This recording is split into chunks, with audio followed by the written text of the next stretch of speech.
declaraciones públicas como las de Jesús Adrián Romero, afirmando que el ser humano es bueno en esencia y negando explícitamente el pecado original, han encontrado eco en amplios sectores del evangelicalismo latinoamericano. No se trata simplemente de una opinión secundaria ni de una diferencia de matiz pastoral, sino de una negación frontal de una doctrina cardinal que sostiene toda la antropología bíblica y por consecuencia directa la soteriología paulina.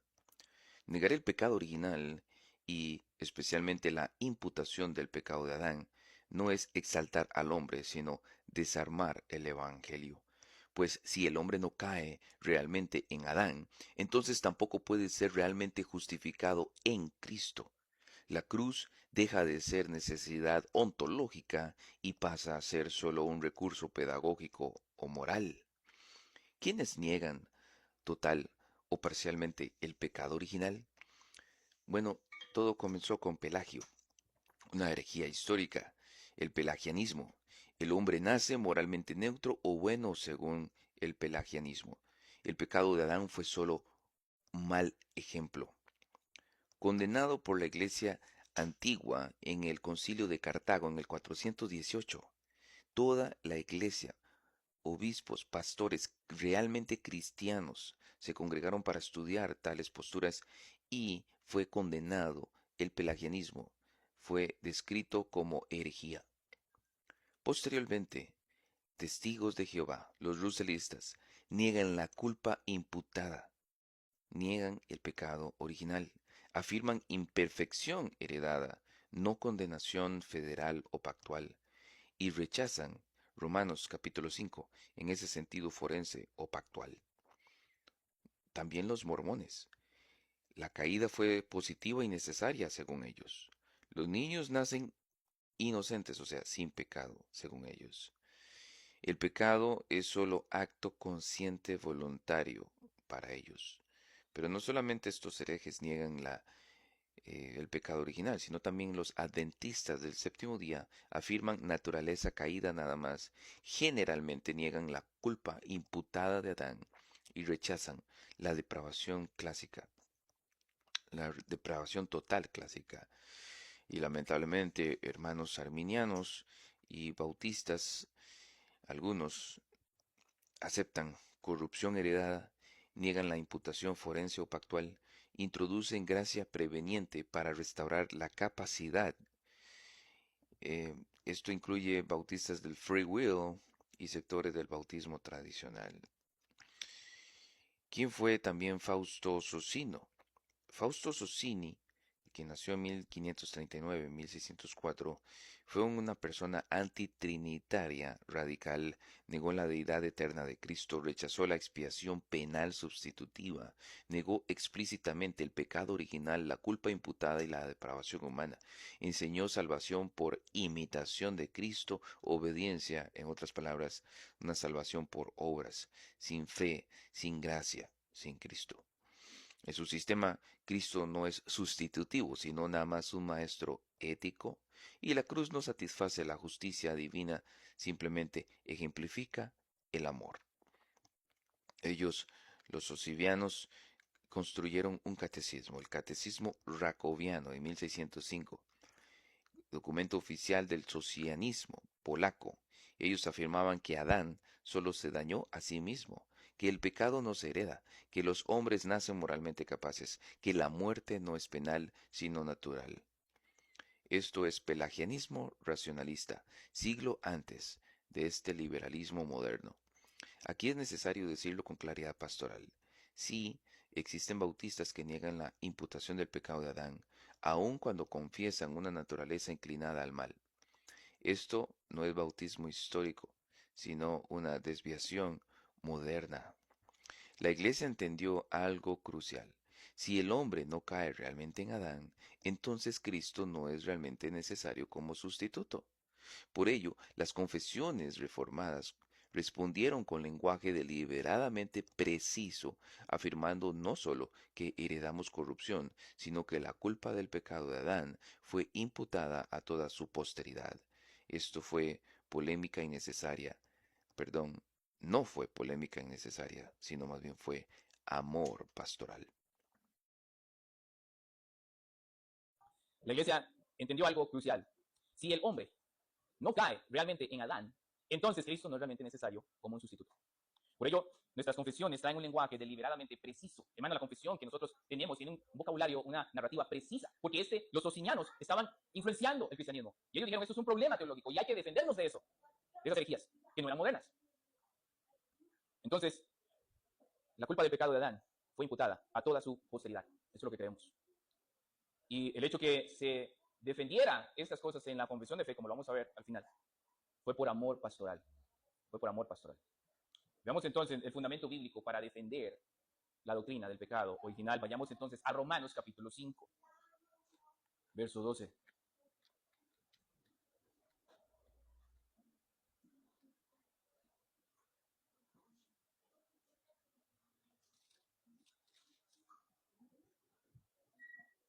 Romanos 5, verso 12. Ese texto es fundamental. Romanos capítulo 5 es fundamental para la doctrina del pecado original. Es la base, es el fundamento. Y lo vamos a estudiar con la ayuda del Señor. Especialmente el verso 12 que dice, por tanto, como el pecado entró en el mundo por un hombre, y por el pecado la muerte, así la muerte pasó a todos los hombres, por cuanto todos pecaron. Todos pecaron. La palabra decisiva es pecaron. Los que niegan la imputación adámica van a agarrar Romanos 5:12 y le van a dar su propia interpretación. Pero el mejor libro para interpretar la Biblia, ¿saben cuál es? ¿Cuál? La Biblia. El libro por excelencia que interpreta la Biblia es la Biblia. La palabra pecaron tiene un valor teológico importante porque es un auristo. Nosotros hemos usado esa palabra acá, auristo. Y ese auristo griego señala una acción pasada. Note, pecaron. Pecaron no dicen pecarán, no dicen pecan, dicen pecaron. Es un auristo, es una acción pasada, pero también fue completa y puntual. No un proceso continuo. Pablo no está diciendo todos estaban pecando como si fueran imperfectos, ni tampoco todos pecan como si fueran presentes. ¿Qué es lo que pasa? Que muchos piensan que porque Adán cayó, entonces ahora todos pecamos. Y eso está bien. Lo que pasa es que eso no es lo que está diciendo el texto. Vamos a ver que lo que está enseñando el texto es que yo pequé con Adán. Yo caí con Adán. Yo fui destituido de la gloria de Dios con Adán. Vamos a ver que yo morí con Adán. Yo no perdí el favor de Dios con Adán. ¿Qué heredé de Adán? La condenación, la ira, la desobediencia, mi inclinación a la maldad. La condenación yo la heredo por la imputación del pecado de Adán. Sigamos con el texto. ¿Dónde ocurrió entonces ese acto? Leamos el texto. Por cuanto, como el pecado entró en el mundo por un hombre y por el pecado la muerte, así la muerte pasó a todos los hombres por cuanto todos pecaron. Según el texto, el pecado, ¿dónde ocurrió ese acto? Fue en el Edén. Fue allá donde Pablo está llevando la audiencia. Pablo está diciendo, allá, ¿se acuerdan en Génesis capítulo 3? Allá pecamos todos. En Adán todos pecamos. ¿No es justo? Esa es la objeción. No es justo, yo no estuve ahí para impedirlo. No es justo, ¿por qué? Si fuera así, lo justo hubiera sido que Dios eche a Adán y a Eva. Pero no a los hijos de ellos. Dios les hubiera dicho, no tengan hijos, aquí me lo debo yo. Como ustedes pecaron, ustedes se van. El resto se queda acá. Pero eso no fue lo que hizo Dios. Toda la raza humana viene de Adán y Eva. Y toda la raza humana en Adán y Eva fuimos excomulgados del Edén, exiliados. Necesitamos un éxodo. Anuncio, de hoy en 8 comienza éxodo. Oren por mí. Necesitamos un éxodo. Entonces en Adán todos pecamos. Es lo que Pablo va a estar diciendo más adelante. Hermano, pero es que usted no es ningún griego, usted no es experto en griego. Yo no, pero John Murray sí. Y él dice, el auristo pecaron solo puede referirse al pecado de Adán como acto representativo. Él estaba representando federalmente, legalmente a toda la humanidad. Él es la cabeza federal de toda la humanidad. Es lo que dice John Murray de acuerdo al texto. Y él sí es experto en griego, pero no solamente él, también un experto en griego llamado Daniel V. Wallace. Él dice, el tiempo verbal aquí no permite una lectura de pecados personales repetitivos, sino que exige una acción corporativa. Lo que Adán hizo afectó a toda su posteridad. Es lo que está diciendo el texto. Douglas Moo, otro experto, dice, Romanos 5 enseña imputación tanto del pecado como de la justicia. Está hablando de todo el capítulo. Y ahí vamos a ir a ver. Porque el asunto aquí, hermanos, es que cada texto tiene un contexto y tiene un tema. ¿Ustedes vieron la predicación de hoy? El hermano agarró una pericopa porque ahí había un tema. Que está relacionado con el contexto, por supuesto. Y ahí se mantuvo. En capítulo 12 al 21 hay un tema. Y es que Pablo va a hacer un paralelismo entre Adán y Cristo. La imputación del pecado de Adán y la imputación de la justicia de Cristo a favor de los que creen. Por lo tanto, negar la imputación del pecado de Adán te va a forzar entonces también a negar la imputación de la justicia de Cristo en el creyente, porque ese es el tema. Ese es el tema. También, un experto llamado Cranfield dice, el paralelismo con Cristo colapsa si se niega la imputación de Adán. Colapsa. O sea, ahí ya tú te pierdes en la interpretación sana del texto del capítulo 5 de Romanos. Para darles un ejemplo bien lindo, como cabeza federal, tenemos a David y Goliat en 1 Samuel 17. No vayas ahí, léelo todo en tu casa. Pero ¿qué es lo que está pasando? Ustedes recuerdan, Goliat se presenta delante de Israel como representante de todos los filisteos. Él se levanta y dice, ok, tráigame un hombre. Y él pone los términos. Uno de Israel, que representa a Israel contra mí. Si yo pierdo, él iba a ser siervo de los israelitas. No, todos los filisteos. Él dijo, si yo pierdo, todos los filisteos, toditos, seremos sus siervos. Ah, pero si él pierde, todos ustedes israelitas serán nuestros siervos. ¿Y quién se levantó para enfrentar a ese gigante? David. Y todo Israel estuvo de acuerdo. Saúl le quiso dar hasta su propia armadura, ya ustedes saben. Entonces, en el momento de la batalla, imagínense ahí, está David representando a todo Israel y Goliat representando a todos los filisteos. ¿Quiénes pelean? Solo los que representan a ese pueblo. ¿Y quién ganó? David. Recuerden, si David perdía, todo Israel esclavizado. Si David vencía, todo Israel vencía.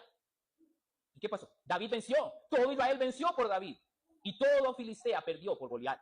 Ese es un ejemplo maravilloso de lo que quiso decir, lo que quiere decir Dios con Adán y con Cristo. Adán es ese ejemplo, podemos decir en cierto sentido un Goliat y Cristo un David.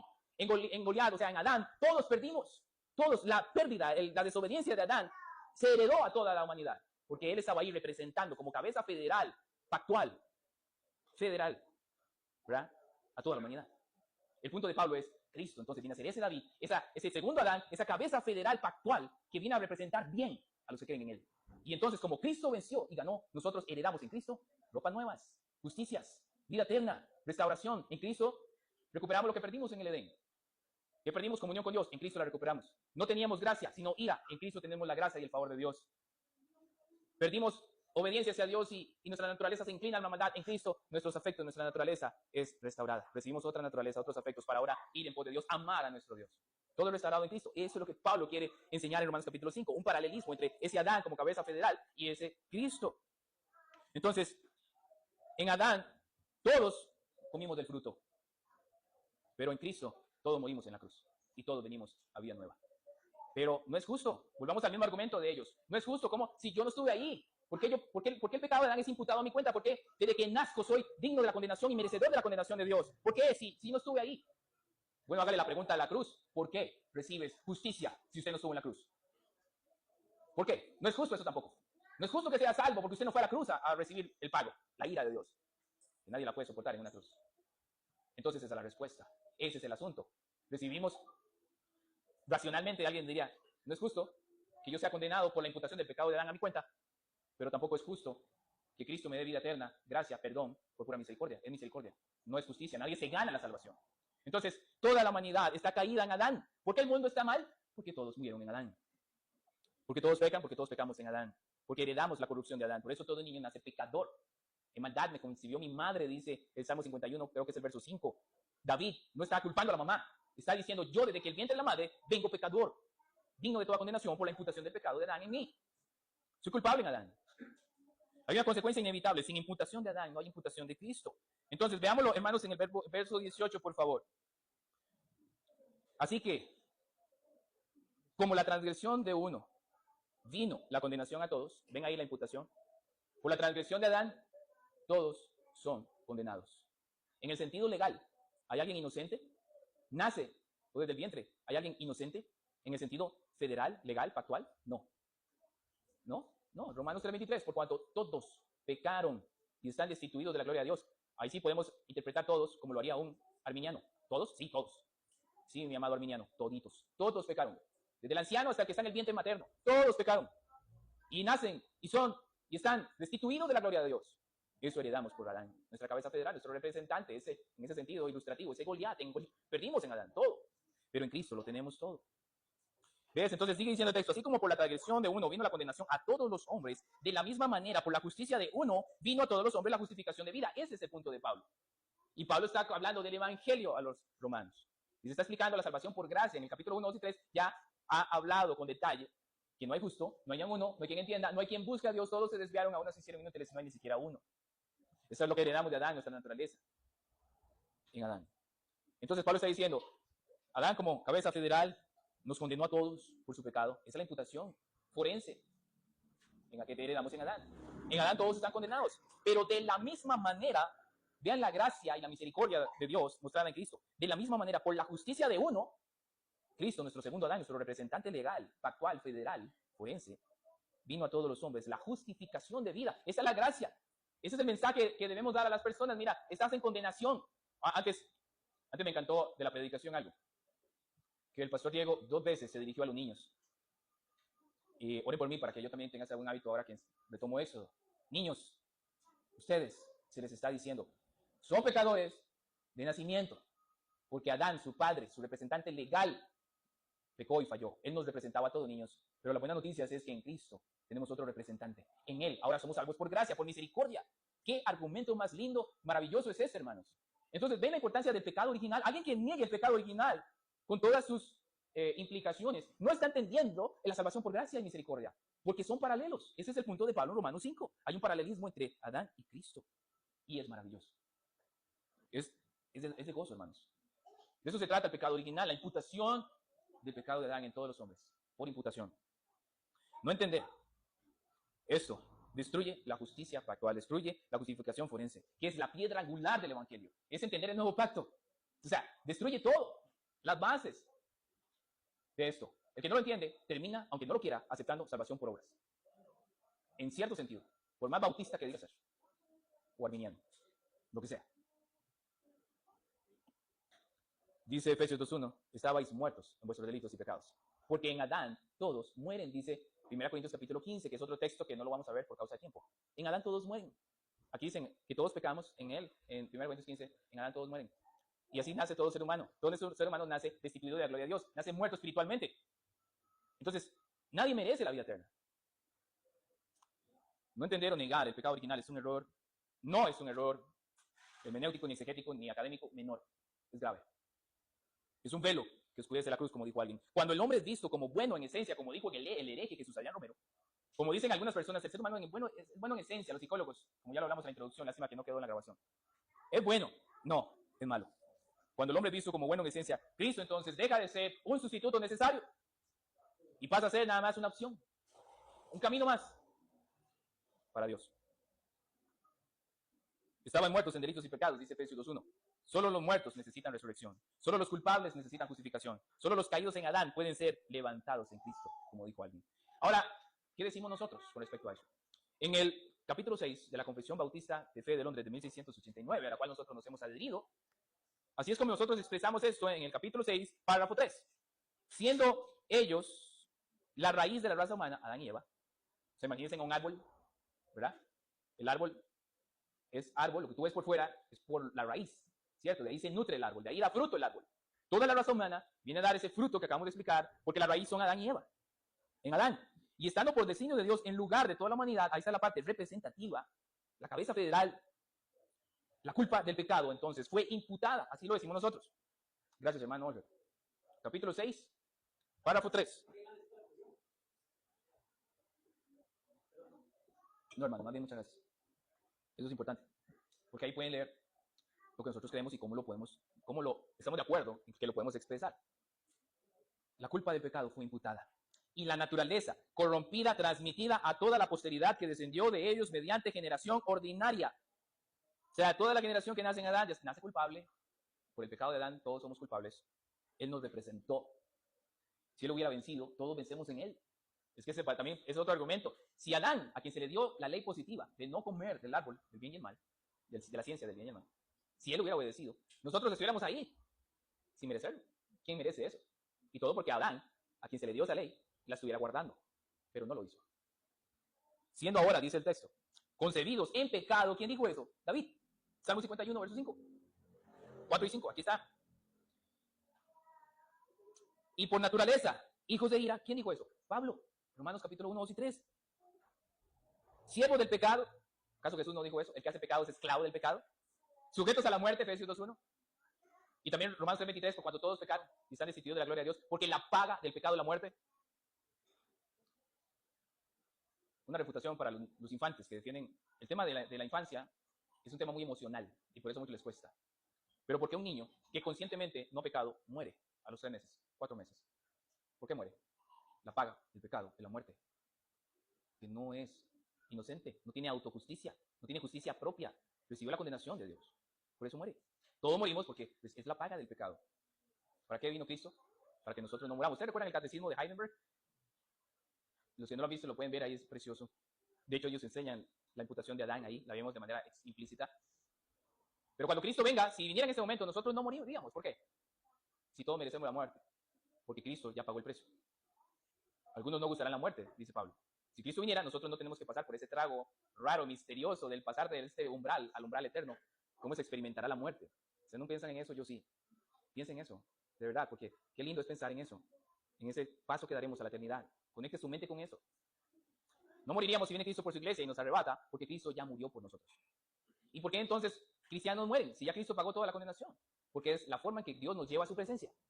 Pero no ya por castigo a nuestro pecado, porque el castigo fue dado a Cristo. Eso me quedó muy grabado del catecismo de Heidelberg.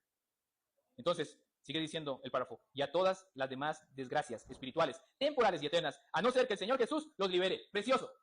A no ser que segundo Adán soberanamente venga y les resucite. Los pase del reino de las tinieblas a su reino de la luz. Les pase de la muerte a la vida, de la esclavitud a la libertad, de las tinieblas a la luz. Se les quite el velo, como dice Pablo en 1 Corintios 4. Y entiendan y comprendan quién es ese segundo Adán. Nosotros que hemos sido libertados, hermanos, esa doctrina que sigue siendo atacada. Es que dije en la introducción.